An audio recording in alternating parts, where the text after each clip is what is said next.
todos os nossos irmãos que estão em casa, estão cultuando a Deus conosco. Vocês são bem-vindos. Que Deus possa abençoar sua vida, abençoar seu coração, e que esse momento de meditação da palavra de Deus possa também trazer bênção para a tua vida. Eu gostaria que você aí que está em casa, com sua família, com seus parentes, seus amigos, ou até mesmo se você estiver sozinho, mas abra sua Bíblia no livro de 1 Crônicas, no capítulo de número 15, versículo de número 12 até o 16, e depois estaremos lendo 1 Crônicas também, 15, do 25 ao 28, o mesmo capítulo. Então diz assim a palavra de Deus. 1 Crônicas, capítulo 15, versículo 12. E disse-lhes: vós sois os chefes dos pais entre os levitas, santificai-vos vós, vossos irmãos, para que façais subir a arca do Senhor, de Deus de Israel, ao lugar que lhe tenho preparado. Pois que, porquanto primeiro vós assim o não fizeste, o Senhor fez rotura em nós, porque o não buscamos segundo a ordenança. Santificaram-se, pois, os sacerdotes e levitas para fazerem subir a arca do Senhor, Deus de Israel, e os filhos dos levitas trouxeram a arca de Deus aos ombros, como Moisés tinha ordenado, conforme a palavra do Senhor, com as varas que tinham sobre si. E disse Davi aos príncipes dos levitas que constituíssem a seus irmãos os cantores com instrumentos músicos, com alaúdes, harpas e símbolos, para que se fizessem ouvir, levantando a voz com alegria. Versículo de número 25 diz assim: sucedeu, pois, que Davi e os anciãos de Israel e os capitães dos milhares foram para fazerem subir com alegria a arca do concerto do Senhor da casa de Obed-edom. E sucedeu que, ajudando Deus os levitas, que levavam a arca do concerto do Senhor, sacrificaram 7 novilhos e 7 carneiros, e Davi ia vestido de um roupão de linho fino, como também todos os levitas que levavam a arca, e os cantores Quenanias, chefe dos que levavam a arca, e dos cantores, também Davi levava sobre si um éfode de linho. E todo Israel fez subir a arca do concerto do Senhor com júbilo, e com sonido de buzinas, e com trombetas, e com símbolos, fazendo sonido com alaúde e com harpas. Só até aí. Nós queremos meditar com a igreja, com os irmãos, com todos que nos ouvem nesta noite, sobre um tema: firmeza nos propósitos. E nós vamos ver que este tema tem muito a ver com essa história da arca. Esta arca que nós estamos falando é a arca do concerto, aquela arca que Moisés fez lá no deserto e depois, continuou muito tempo com o povo de Israel. Só que esta arca, ela foi parar na terra dos filisteus, porque os filisteus venceram uma guerra contra Israel, certa época, muitos anos atrás, disto que Davi agora nós estamos lendo aqui neste texto. E é interessante que passou-se provavelmente 20 anos, mais de 20 anos, esta arca ficou para lá, e esta arca causou muitos problemas para eles. Os filisteus chegaram num ponto lá que não aguentavam mais. Primeiramente chegaram, pegaram a arca, colocaram lá na casa do deus Dagom. Quando viram à noite, o deus Dagom estava caído. Aí levantaram o deus Dagom em pé, foram no outro dia ver, o deus Dagon, além de estar caído, tinha cortado a cabeça e tirado os braços, ficou só o tronco. Eles falaram, essa arca nós não quer aqui para nós não. Manda essa arca para lá. Sei que esta arca foi parar depois em Bet-Semes. E os homens de Bet-Semes também, olha, não dá para ficar com essa arca aqui, é muito problema, causa muitas aflições para nós, muita doença, e o castigo de Deus foi sobre a vida deles. Mas esta arca ficou durante o tempo do reinado de Saul fora de Jerusalém. Saul não se ligou com isso, não se interessou com isso. Mas quando Davi entra para reinar, o interesse dele, o propósito que ele tinha no coração é de trazer aquela arca para Jerusalém, para tornar-se aquele lugar, Jerusalém, o ponto assim central de adoração a Deus. E a arca tem um simbolismo muito grande, tinha para Israel e tem até hoje, que é o símbolo da presença de Deus. Agora, e Davi fala assim, não, vamos levar essa arca. Colocaram, arrumaram tudo certinho lá, colocaram em cima de uns carros de boi para levar, e de repente, todo incentivado para levar esta arca para Jerusalém. Mas a Bíblia diz que no meio do caminho houve um incidente, houve um grande problema. Por quê? Os bois tropeçavam e a arca pendia para cair do carro, e um moço que estava guiando o carro segurou a arca, e a arca para não cair do carro. E a Bíblia diz que aquele moço foi fulminado. Infelizmente, o rapaz morreu no meio do caminho. Está no capítulo de número 13 de 1 Crônicas. No versículo de número 27, diz assim, ó, Davi, aliás, no versículo de número 12 fala assim, naquele dia temeu Davi ao Senhor, dizendo, como trarei a mim a arca de Deus? Que jeito que eu vou trazer a arca de Deus? Esta arca já tinha dado problema lá atrás, que eu disse aos irmãos, que o povo lá de Asdod, lá os filisteus, falaram assim, olha, que faremos nós da arca de Deus? O povo de Bet-Semes falaram assim, olha, quem poderia estar em pé perante o Senhor, Deus Santo? Agora Davi já não, Davi falou, como trarei para mim a arca de Deus? Como trarei a mim a presença de Deus? Mas o versículo de número 13, do capítulo de número 13, diz assim, olha, pelo que Davi não trouxe a arca a si à cidade de Davi, porém a fez retirar na casa de Obed-edom, o geteu. Assim ficou a arca de Deus com a família de Obed-edom 3 meses em sua casa. E o Senhor abençoou a casa de Obed-edom e tudo quanto tinha. Quer dizer, o rapaz no meio do caminho, ele recepciona aquela arca. Eu imagino o rei Davi ali chegando na casa do Obed-edom, e Obed-edom é o seguinte, aconteceu um transtorno aqui, olha, e nós não temos como prosseguir a viagem com esta arca. Você poderia arrumar um lugar aí para nós colocar esta arca guardada um tempo aí na sua casa?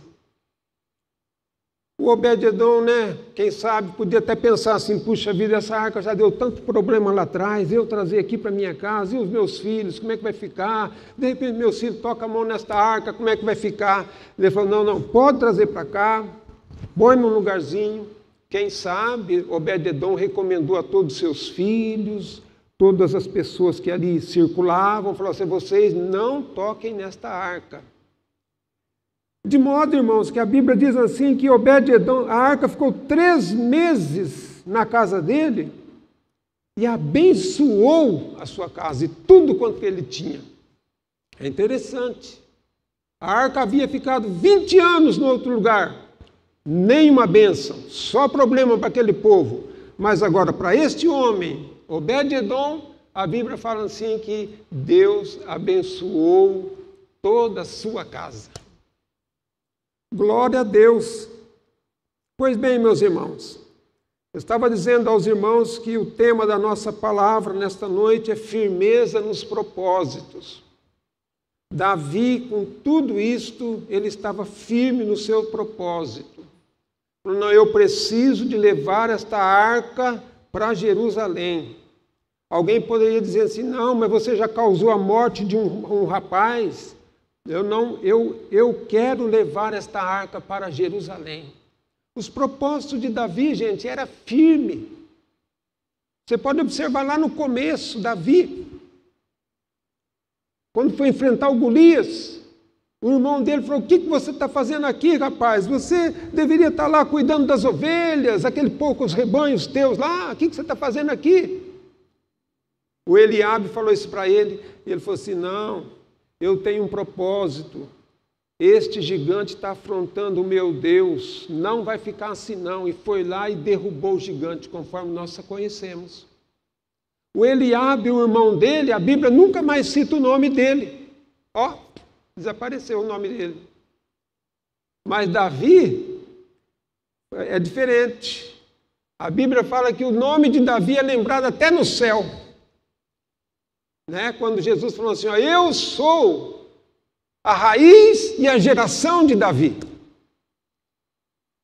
Quer dizer, irmãos, olha, que o nome de Davi, ele foi lembrado, porque ele foi persistente, ele teve propósitos firmes, ele não arredou o pé, né? Ele foi firme. E se você vê, no último versículo que nós lemos do capítulo 15, é o versículo de número 28, o versículo seguinte fala assim, olha, sucedeu que, chegando a arca do concerto do Senhor à cidade de Davi, Mical, filha de Saul, olhou por uma janela e, vendo a Davi dançar e tocar, desprezou no seu coração, o desprezou. Falou, você, rapaz, cantando aí no meio do povo, você dançando como rei, como é que pode? Desprezou. E a Bíblia diz assim que a Mical não teve filhos para descendência. Mas Davi, depois, né, como outras mulheres, é bem verdade, que teve muitos filhos, né? Inclusive o rei Salomão, filho de Davi, que reinou depois dele. Gente, Davi tinha um firme propósito nas coisas que ele fazia. E a gente também, nós neste tempo, não podemos esquecer que temos que ter firmes propósitos. Quem tem firmes propósitos, ele chega lá na frente. Ele é abençoado. Ele é guardado por Deus. Ele é sustentado pelo Senhor. Quem tem firme propósito, um dia vai alcançar o céu, vai morar com Jesus. Glórias a Deus. Mas agora eu tirei aqui 3 coisas importantes no transporte agora desta arca. Foi o texto que nós lemos. Da primeira vez que aconteceu aquele incidente, eles haviam carregado a arca sobre um carro. Mas, lá no livro de Êxodo, capítulo 25, no livro de Números, capítulo 4, eu não vou ler, mas lá está escrito que quem poderia levar esta arca seria somente os filhos de Levi, os filhos de coatitas, os levitas, filhos de coatitas. Só eles poderiam pegar a arca e levar. E ainda tinha que ser, sabe como? Nos ombros. Os sacerdotes ali nos ombros, os levitas nos ombros, levando a arca, caminhando com a arca. E foi isso que eles fizeram. Então eu tirei aqui para mim, olha, gente, a primeira coisa importante para o transporte da arca, para transportar esta arca, seria a qualificação daquelas pessoas. Somente os levitas eram qualificados para levar a arca. Não adiantava. Alguém poderia chegar lá e falar assim, Davi, eu levo aqui, eu tenho uma picape aqui, olha, F1000. Eu tenho uma picape F-150, aquelas lá dos Estados Unidos, né, bonitona. Eu tenho uma Hilux. Não adianta. tem que ser os levitas. E ainda tem que levar nos ombros. Você pode observar que tem uma foto da arca aí, olha, que tem 2 varais, está vendo? E então os levitas tinham que pegar naqueles 2 varais, sem tocar na arca, e caminhar com ela, e levando ela, transportando ela. Pois bem, meus irmãos, qualificação seria a primeira coisa aí. Outra coisa era a santificação, por isso que a Bíblia diz aqui, olha, verso 12 que eu li, santificai-vos vós e os vossos irmãos, para que façais subir a arca do Senhor Deus de Israel ao lugar que tenho preparado. Verso 14 fala assim, olha, santificaram-se, pois os sacerdotes e levitas, para fazerem subir a arca do Senhor Deus de Israel. Então, a segunda coisa é a santificação, que eles não poderiam ser qualquer pessoa, teriam que estar santificados, separados, sem pecados, está entendendo? Livres, santificados, jejuando, orando, buscando a Deus, se entregando totalmente para Deus, se reservando para o trabalho de Deus. Então era uma coisa muito séria. E a terceira coisa que eu coloquei aí, que é coisa importante para o transporte desta arca, é que eles teriam que fazer com alegria. Olha só, o versículo 16.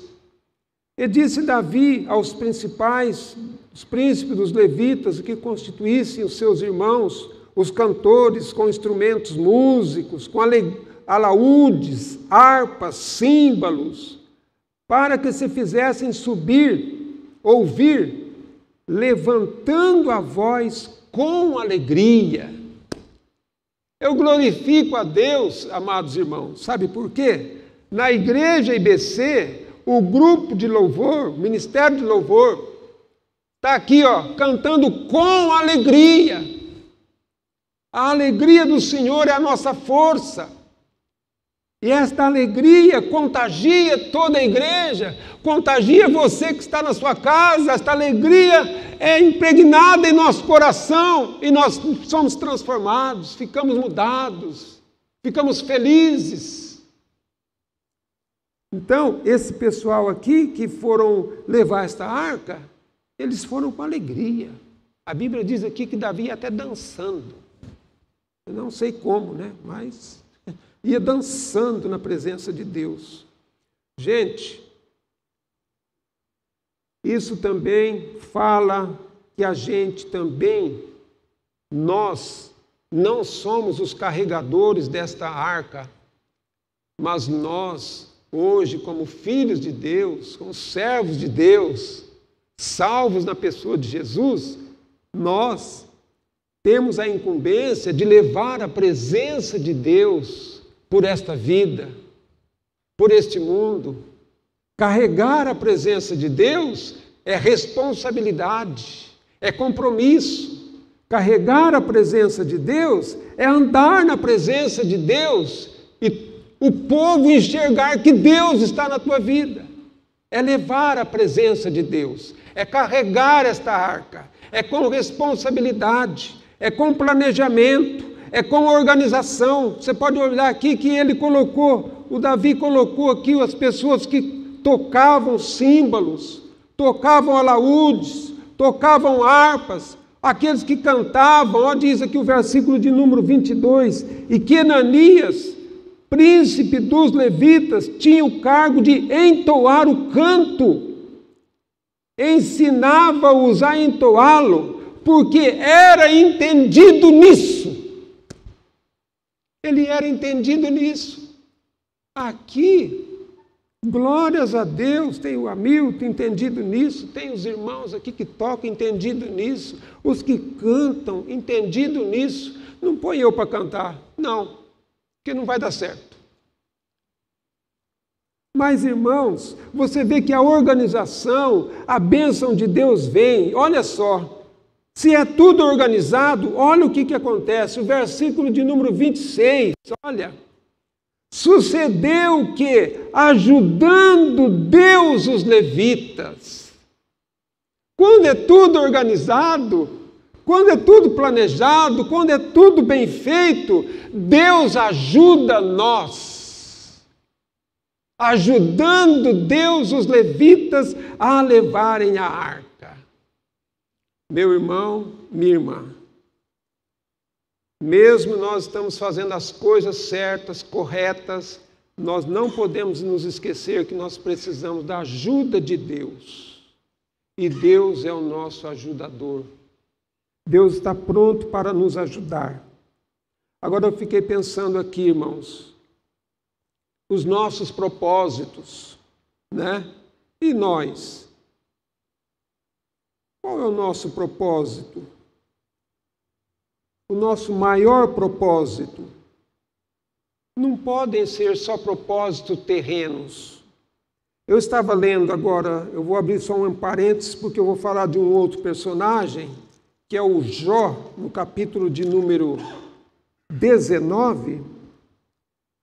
O Jó, ele estava passando uma dificuldade muito grande, estava passando uma luta muito grande. No capítulo 19, versículo 14, ele fala assim, ó, os meus parentes me deixaram, os meus conhecidos se esqueceram de mim, os meus domésticos e as minhas servas me reputaram como um estranho, vinha a ser um estrangeiro aos seus olhos. Ó 16, chamei o meu criado e ele não me respondeu, cheguei a suplicar com a minha boca. O 17 ele fala, o meu bafo se fez estranho à minha mulher e a minha súplica aos filhos do meu corpo. Até os rapazes me desprezam. Levantando-me eu, falam contra mim. Todos os homens do meu secreto conselho me abominam. E até os que me amavam se tornaram contra mim. Mas ele fala assim, olha, estou passando por tudo isto, por toda doença. Ainda estou sentindo o desprezo daquele que sempre estava comigo, daquele que sempre eu ajudava ele, agora estão todos me desprezando. Mas ele levanta o peito assim, levanta a voz. No verso 25 ele fala assim, olha, porque eu sei que o meu Redentor vive. O meu melhor parente, o meu ajudador vive. Olha, ele fala assim, e que por fim se levantará sobre a terra, depois de consumida a minha pele, ainda em minha carne verei a Deus.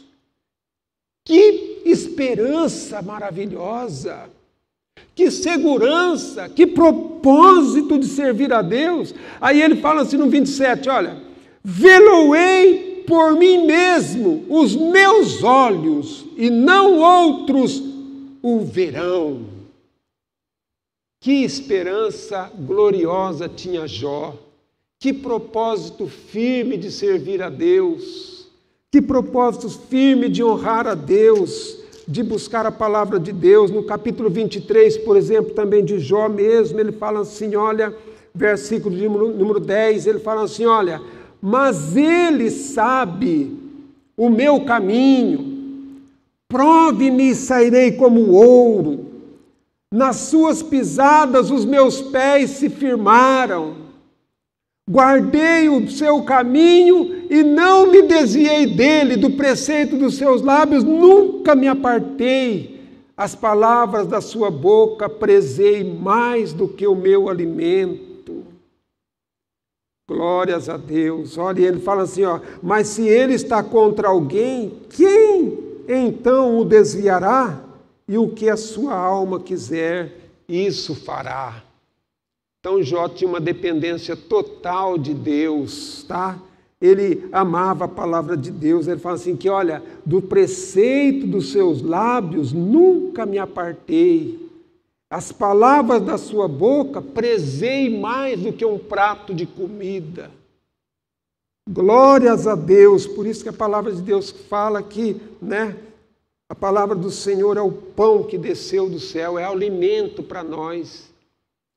Nem só de pão físico viverá o homem, mas de toda a palavra que sai da boca de Deus.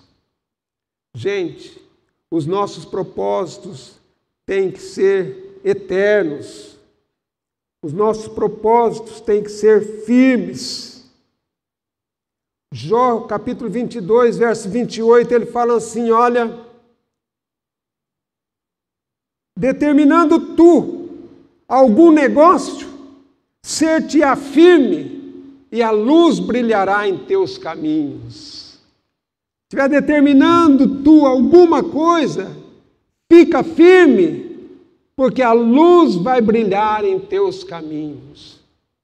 Nós estamos vivendo em tempos difíceis, tempos de lutas. Mas uma coisa eu digo a todos vocês, amados irmãos, amada igreja, não desista no meio das lutas. Confia no Senhor. Confia na palavra de Deus. O nosso Deus é fiel e está no controle de todas as coisas. Deus sabe de tudo que está fazendo. E Deus tem os seus na terra, aqui na terra. A Bíblia diz assim no Salmo 20, verso 7, fala assim, ó, uns confiam em carros, outros em cavalos, mas nós faremos menção do nome do Senhor nosso Deus. Uns se curvam e se caem, se prostram, mas nós nos levantamos e estamos de pé. Oh, irmãos, como é bom confiar no Senhor, como é bom esperar em Deus. Você tem que enfrentar esta luta, crendo que ela vai passar, porque você tem um propósito firme em Deus. Paulo era um exemplo disso. Paulo fala assim, olha, esta leve e momentânea tribulação produz para nós um efeito de glória eterna. Não atentando nós nas coisas que se veem, mas nas que se não veem, porque as que se veem são passageiras e as que se não veem são eternas. Paulo fala lá em Romanos capítulo 8, versículo 18, ainda falando assim, olha, as aflições deste tempo presente não são para comparar com a glória que em nós há de ser revelada. Paulo fala em Filipenses capítulo 3, verso 20, fala assim, olha, a nossa cidade está no céu, donde também esperamos o Senhor e Salvador Jesus Cristo, que transformará o nosso corpo abatido para ser conforme o seu corpo glorioso. Oh, irmãos, há uma esperança para nós, há um refúgio para nós, irmãos. Sabe por quê? Porque nós estamos aqui não carregando aquela arca, mas nós estamos carregando o nome de Deus. Estamos levando o nome de Deus avante, levando o nome de Deus em frente. Por isso que nós não podemos perder a fé, nós não podemos perder a esperança, e nós temos que praticar o amor de Deus. Estas três coisas, o apóstolo Paulo fala em 1 Coríntios capítulo 13, versículo 13. Portanto, irmãos, vamos ficar firmes. Firmeza, tá? Tenha propósitos firmes, pois haverá celebração. Haverá o canto da vitória. Naquele dia, o apóstolo João, ele viu, que cantava um novo cântico, um cântico no céu. Nós estaremos cantando, sim, um novo cântico quando adentrarmos a glória, entrarmos no céu. A nossa esperança é esta.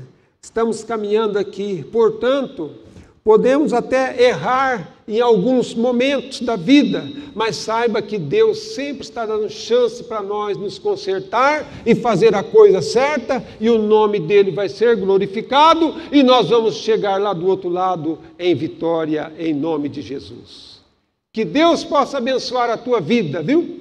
Que Deus possa guardar o teu ser, a tua vida, sempre firme no Senhor. Sempre com o propósito de servir a Deus, de adorar a Deus, de ter Deus como principal na tua vida. Eu quero fazer uma oração, quero que você feche os teus olhos, aonde você estiver aí na sua casa, e vou pedir a Deus que abençoe você, sua família, tá bom? Senhor nosso Deus, eterno, santo, Pai celestial, primeiramente eu quero te louvar, te agradecer, Senhor, por esta palavra, meu Deus. Ó Senhor, nós vimos aqui, meu Pai, que Davi teve um firme propósito. Ó Senhor, nós te louvamos, Senhor, porque eu sei que o Senhor tem para nós também, Senhor, o melhor desta terra, o melhor desta vida. Meu Deus e meu Pai, nós te louvamos, Senhor, nós te agradecemos, Senhor, porque nós podemos ficar firmes no Senhor, contar com a tua ajuda, e o Senhor está sempre disposto a nos ajudar, Pai. Pai querido e Pai eterno, agora que a tua bênção esteja também sobre as famílias, Senhor, sobre aquelas vidas, meu Deus, que estão desanimados, aqueles que estão perdendo emprego, aqueles que estão, ó Deus amado, cabisbaixos, sem saídas, aqueles empresários que estão endividados, aqueles que, ó Deus, estão devendo aluguéis. O Senhor sabe de tudo, meu Deus. Meu Deus e meu Pai, colocamos agora perante o Senhor, ó Pai amado, estas vidas, Pai, que eles possam ter firme convicção, Senhor, para a honra e a glória do Teu nome nós abençoamos estas vidas. Amém, Senhor. Deus abençoe, meus irmãos. Queridos irmãos, gostaria de fazer alguns lembretes a você. Peço que você tome nota, anote aí na sua agenda, no seu caderno, né? Teremos aí na sexta-feira mães de joelhos, filhos em pé, às 15 horas, não perca. No sábado, você que é adolescente, às 17 horas, o Soul, e às 19 horas, os jovens com o live. Então tome nota, e depois no domingo, às 10h30, e posteriormente às 18h30. Então tome nota e não perca. Neste momento também gostaríamos de dedicar ao Senhor, consagrar a Ele os nossos dízimos e as nossas ofertas. Então está aí as contas da igreja. Se você já dedicou, já fez a sua transferência, nesse momento eu quero convidá-lo a, junto comigo, consagrar ao Senhor o seu dízimo e a sua oferta. Esse, lembrando, é um ato de adoração ao Senhor, é um ato de culto, de gratidão, porque até aqui o Senhor tem nos sustentado. Oremos ao Senhor então, consagrando. Pai amado, Pai querido, queremos nesse momento consagrar ao Senhor os nossos dízimos e as nossas ofertas, com um coração grato, porque até aqui o Senhor tem nos sustentado. E oramos em nome de Jesus. Amém.